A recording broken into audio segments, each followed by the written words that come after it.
Hi everyone, good morning সবাইকে। তো সকাল হয়ে গেছে, আমি স্নান করে পুজো দিয়ে চলে এসেছি। এখানে বানাচ্ছি রুটি আর হচ্ছে ডাল বয়, আর মা বানিয়েছিল বাঁধাকপির ঘন্ট। তো এখন মা দিয়ে দিবে আমাদেরকে খেতে, খেয়ে যাব অফিস। তো ডালিয়া বয় আর বাঁধাকপির ঘন্টটাই খেয়ে যাচ্ছি অফিসে। আর লাঞ্চ টাইম হয়ে গেছে, লাঞ্চেও খেয়ে নিয়েছি। তো লাঞ্চ টাচ করে নিয়েছি, দেখালাম আমি। আর এদিকে মা ফোন করলো, মা বললো মার একটা পোস্ট অফিসে কাজ ছিল, কয়দিন থেকে ওকে বলেছিল যে নিয়ে যেতে ফ্রি হলে। তো আজকে নিয়ে গেছিলো মাকেও, পোস্ট অফিসে কাজটা হয়ে গেছে।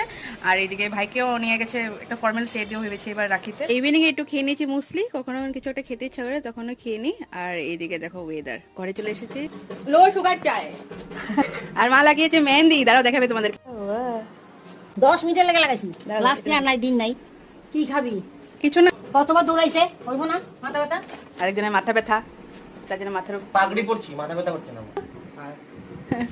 এই যে মা হাই। চায়ের সাথে চলছে আড্ডা। আর তারপর ঘরে চলে এসেছি, আর মা এদিকে সবকিছু বানিয়ে রেখেছিল দুপুর বেলাতে, আমি সব বাস গরম করেছি। টাটা।